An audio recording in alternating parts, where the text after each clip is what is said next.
Hello, this is Ocean, back from our Freethinkers pilgrimage to Walsingham and Rendlesham.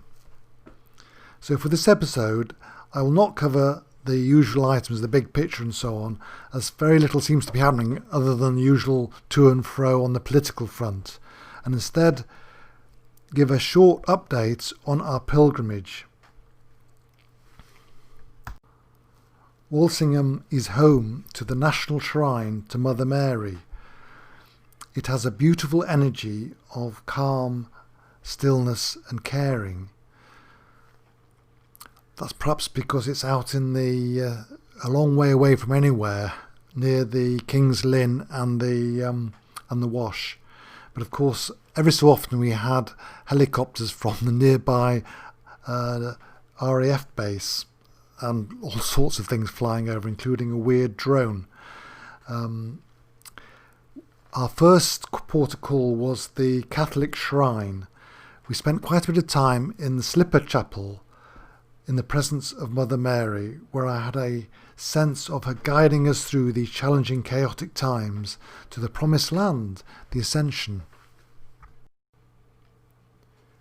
We also had a service in the open air, which is rather nice, at the shrine, and we spent some time in the shop, and then we went back to our accommodation in Elm House, which is very well appointed, and we also spent some time on the Pilgrim's Way, which we did twice.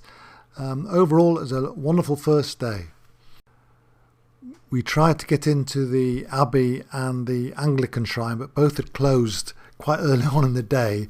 They seem to start about 10 o'clock and then finish about 3 or 4. So they have a very full day in Walsingham. So we decided to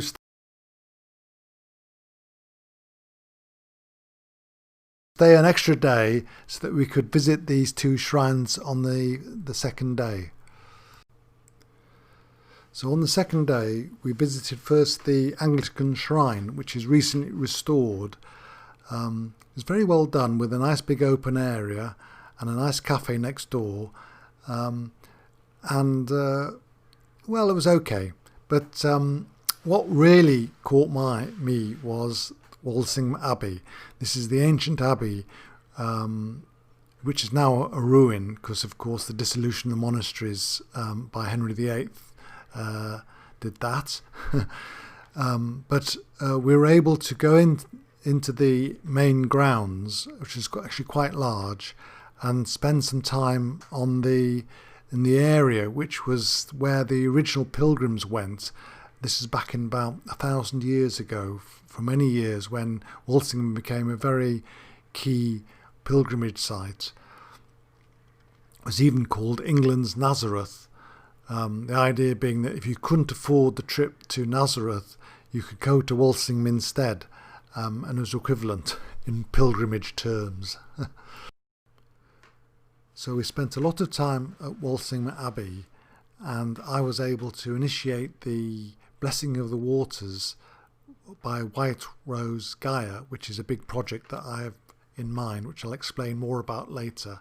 And after that, we again had a very nice lunch, and then on the evening we stayed at Elm House again, and the following day we were on our trip to Rendlesham. So that was a 2-hour trip down to see the UFO site. Here I am at the start of the UFO trail in Rendlesham, carrying the Georgina Bruni, which is, I think, the definitive account of the Rendlesham mystery UFO incident, our famous, almost like Roswell, I suppose, for the UK.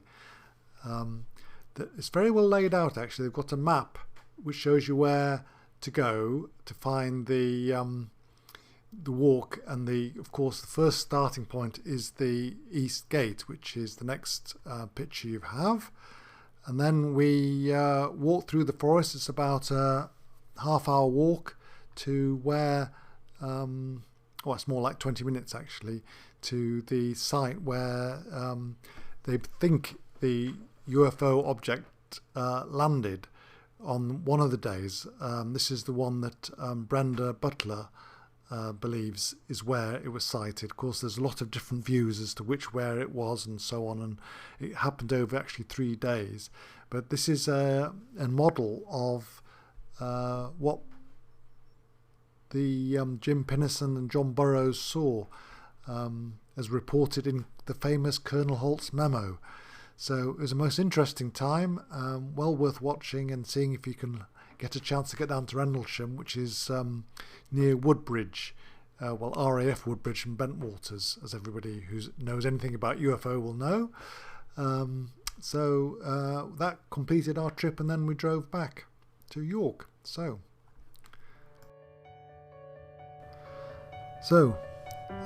thank you for listening, and as always, please subscribe. Thank you.